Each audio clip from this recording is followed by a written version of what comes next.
Hello students, welcome back to my channel. आज मैं आपको डीएवी क्लास 8 साइंस के chapter 9 crop production and its management का solution देने वाला हूं। स्टूडेंट्स, इससे पहले इसका एक्सप्लेनेशन वीडियो अपलोड है। यदि आपने इसका एक्सप्लेनेशन वीडियो नहीं देखा है तो नीचे डिस्क्रिप्शन पे आपको लिंक मिल जाएगा, ऊपर आई बटन पर मैं वीडियो दे रहा हूँ। तो पहले आप लोग इसका एक्सप्लेनेशन वीडियो जरूर देख लीजिएगा, क्योंकि मैंने पूरा चैप्टर डिटेल में समझाया है। और इससे पहले भी science, social science, maths, English पे बहुत सारी वीडियोस अपलोड है, हिंदी पे भी वीडियोस अपलोड है। यदि आपने वीडियोस नहीं देखा है तो नीचे डिस्क्रिप्शन पे आपको लिंक मिल जाएगा, ऊपर आई बटन पे मैं कुछ वीडियो दे रहा हूँ, तो वीडियोस को जरूर देख लीजिएगा। और हर एक सब्जेक्ट का एक सेपरेट प्लेलिस्ट बना हुआ है, ये आपको मेरे चैनल के प्लेलिस्ट सेक्शन पे मिल जाएगा। तो किसी भी वीडियो के लिए एक बार प्लेलिस्ट सेक्शन को जरूर देख लीजिएगा। तो चलिए आज हम लोग इसका सोल्यूशन देखने वाले हैं। तो चलिए हम लोग इसका सोल्यूशन देखते हैं। टेक्स्ट बुक क्वेश्चन सॉल्व में सबसे पहला जो हमारे पास रहता है वो है वन वर्ड आंसर देना है इन स्टेटमेंट्स का। ओके,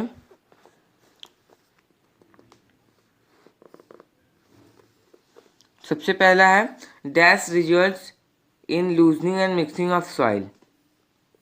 वन वर्ड हम लोगों का आंसर देना है इन फॉलोइंग स्टेटमेंट। एक जगह फिल इन द ब्लैंक्स है, तो इसका आंसर होगा प्लगिंग। इसका आंसर होगा प्लगिंग।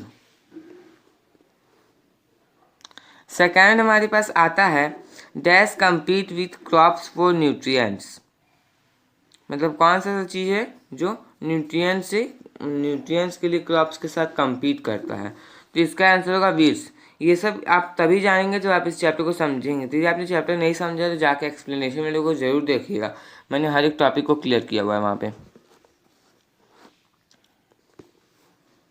नेक्स्ट हमारे पास आता है dash bacteria present in the root nodules of dash plants help in fixing atmospheric nitrogen.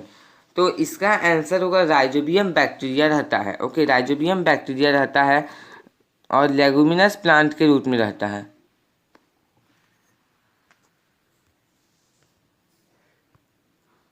Rhizobium bacteria रहता है, लेगुमिनस प्लांट्स के रूट में रहता है। अब नेक्स्ट है harvested grains are dash to reduce moisture content. Dry किया जाता है, उसको सन के सामने ड्राई किया जाता है, सन ड्राइड किया जाता है। अपना ड्राइड लिखिएगा।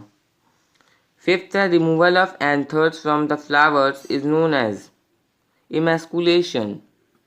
सभी ये सब मैंने चैप्टर में क्लियर किया हुआ है। इसका आंसर होगा इमैस्कुलेशन। नेक्स्ट है मैच द फ्लोइंग। हम लोगों को इसमें मैचिंग करना है। ओके, और मैचिंग का आंसर आपको ध्यान में रखना है कि ये सेकेंड कॉलम जो बना हुआ है इसमें मैचिंग का आंसर दिया हुआ है। जैसे फर्स्ट है सिकल, तो इसको हार्वेस्टिंग में यूज किया जाता है, तो इसका सामने जो देखिए यहाँ पर 1 का डी, तो यहाँ पर हार्वेस्टिंग इसके सामने इधर साइड लिखा हुआ। सेकेंड कॉलम देखना है आपको, फर्स्ट कॉलम नहीं देखना है। सेकेंड है ट्रैक्टर, तो इसका है प्लगिंग।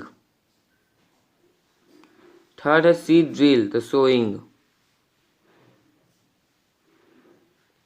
Combine, threshing. और सीलो होता है स्टोरेज के लिए, तो सीलो का हो जाएगा स्टोरेज।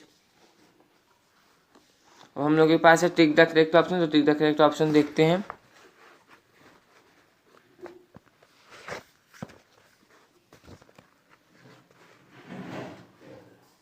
पहला है the practice of growing leguminous plants between successive cereal crop is called. Option में है agriculture, cultivation, crop rotation, transplantation. तो इसका आंसर होगा क्रॉप रोटेशन। सेकेंड है which among the following is a rabi crop, sorry kharif crop. इनमें से कौन सा जो है वो खरीफ क्रॉप है, तो वीट, बार्ले, ग्राम, राइस। तो इसमें जो है राइस जो है खरीफ क्रॉप है। थर्ड है the organic substance obtain from dead plants, animals and their waste is known as manure. Fertilizer तो केमिकल सब्सटेंस है, ऑर्गेनिक सब्सटेंस जो है वो मैन्योर है। ऑप्शन में क्रम चैफ मैन्योर फर्टिलाइजर, जिसका आंसर हो जाएगा मैन्योर। फोर्थ है the process of separating grain from chaff is called threshing.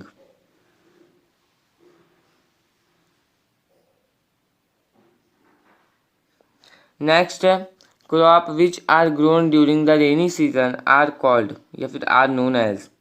Rainy seasons में कौन से क्रॉप उगाए जाते हैं, तो है खरीफ क्रॉप्स। रबी क्रॉप जो नहीं उगाए जाते, रबी क्रॉप्स ठंड के मौसम में होते हैं, अक्टूबर से लगभग दिसंबर के बीच में। तो खरीफ क्रॉप्स को उगाया जाता है रेनी सीजन के दौरान, जैसे जिन्हें ज़्यादा वाटर चाहिए, जैसे राइस हो गया, मेज हो गया, ये सब जो है खरीफ क्रॉप्स है। अब है answer the question in brief, मतलब हम लोगों को आंसर ब्रीफली वाले क्वेश्चन हम देखने वाले हैं। सबसे पहला है why is the use of seed drill more advantageous as compared to sowing seeds by broadcasting.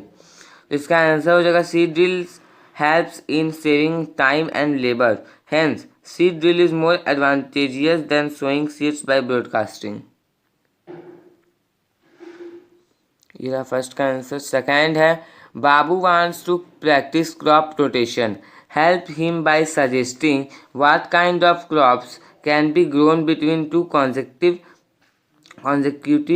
cereals crop. Also provide him names of one rabi and one kharif crop that can be used to replenish the soil, the nitrogen content of the soil. मतलब बाबू जो है वो crop rotation को practice करना चाहता है, उसे हम लोगों को सजेस्ट करना है कि कैसे क्रॉप्स को वो उगा सकता है दो कॉन्सेक्यूटिव सीरियल्स क्रॉप्स के बीच में।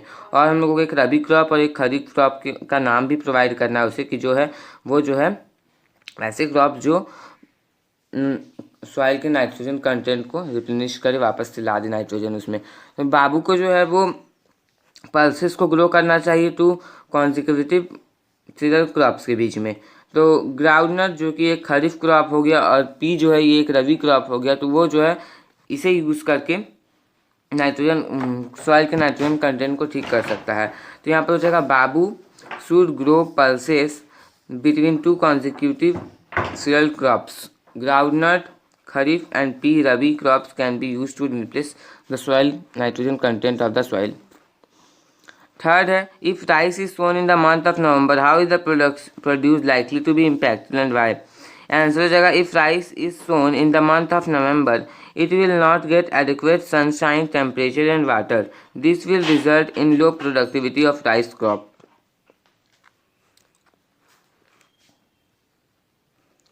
Next है water crumbs. Why should they be broken?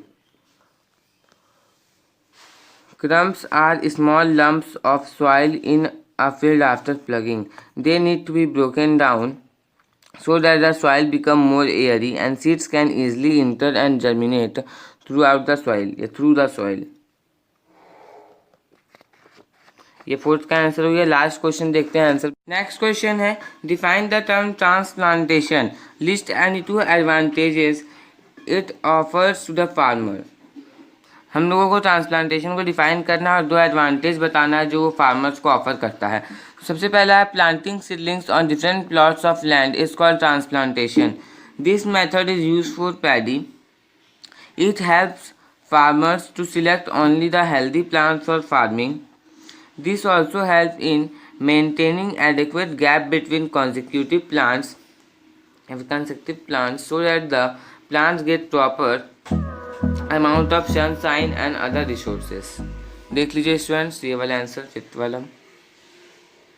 Students यदि आप मेरे चैनल पर नए हैं तो चैनल को सब्सक्राइब करके बेल आइकन को प्रेस कर लीजिए, क्योंकि मैं आपके लिए ऐसी वीडियोस को लाता रहता हूं और आप मुझसे जो भी एक्सप्लेनेशन या सोल्यूशन मांगते हैं मैं आपको सभी देता रहता हूं। इसलिए मेरे चैनल को सब्सक्राइब कर दीजिए, वीडियो पसंद आने पर वीडियो को लाइक कीजिए। नेक्स्ट हमारे पास अब लॉन्ग आंसर्स आ गए हैं।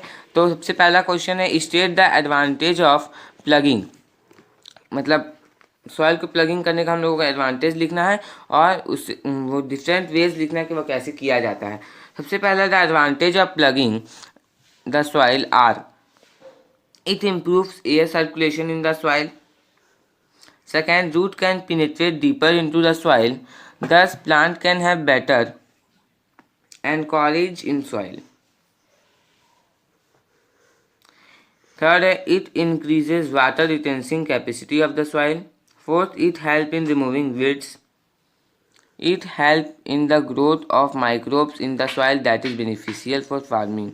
अब प्लगिंग के डिफरेंट मेथड्स क्या क्या है, तो by cattle driving plough and by tractor drawn cultivator, ये इसके मेथड्स हो गए।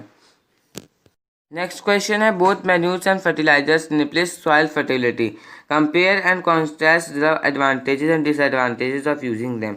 अब हम लोगों को मैन्यूर और फर्टिलाइजर्स का एडवांटेज और डिसएडवांटेज लिखना है, कौन जल्दी काम करता है, कौन किसमें क्या एडवांटेज और किसमें क्या एडवांटेज नहीं है। तो मैन्यूर है slow to act, second it does not help in providing specific nutrients to the plants, improve soil composition, ये इसका एडवांटेज हो गया, और शुरू का जो था ये इसका डिसएडवांटेज था। लास्ट है it has a positive impact on ecosystem. Fertiliser का क्या क्या एडवांटेज और डिसएडवांटेज है। फास्ट वर्क, जल्दी काम करता है। It help in providing specific nutrients to the plants को ये स्पेसिफिक न्यूट्रिएंट्स प्रोवाइड करवाता है। इसका डिसएडवांटेज क्या क्या है, तो it degrades soil composition, it may be harmful for ecosystem. Third देखते हैं explain how weeds are harmful for plants, state the different ways of weeds removal practised by farmers. तो weeds compete with plants for various resources like sunlight, air, temperature, water, nutrients, etc. Thus, weeds hamper the growth of crops.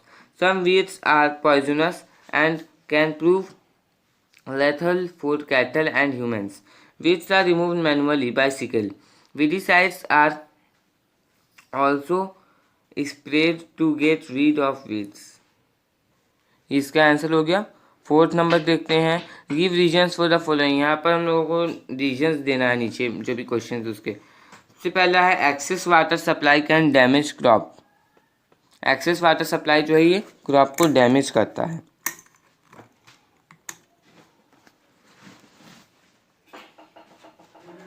इसका answer होगा excess water supply results in water logging in the field which obstructs air supply to the roots thus damage the crops. यही इसका answer है students.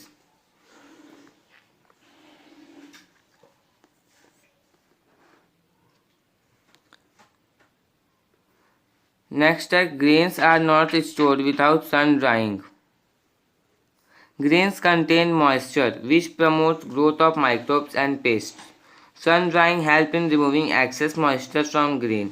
It helps in preventing the growth of microbes and pests during storage.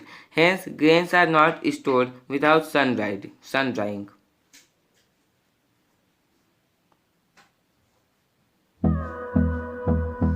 सी है regions of different, मतलब हम लोगों को जो regions देना उसका लास्ट जो है वो है over use of pesticide should be avoided. Pesticide को ज़्यादा यूज हम लोग को अवॉइड करना चाहिए। तो इसका रीज़न क्या क्या है, over use of pesticide should be avoided because pesticides are poisonous and can harm cattle and humans. First. Second है pesticide may destroy useful insects and animals which help in pollination. Too much of pesticide goes to groundwater and contaminates it. Last है harmful chemicals from pesticides end up in food chain which is harmful for animals and humans. Next देखते हैं fifth. Bhola field is ready with a mature wheat crop. List and explain the steps he would have to undertake before selling the grains to the FCI, Food Corporation of India. So Bhola will take following steps before selling the grains. Harvesting. Cutting and gathering of mature crops is called harvesting. Vegetables and fruits are plucked by hands. Cereals and other crops are harvested by sickle. Next is threshing. Separating the grain from husk is called threshing. A small amount of harvest is threshed manually. Threshing machine is used for large amounts. Sometimes combined harvester is used which does harvesting and threshing simultaneously. Storage. Grains are dried in sun to remove moisture. After that, grains are stored in silos. Perishable items like fruits and vegetables are sent to cold storage.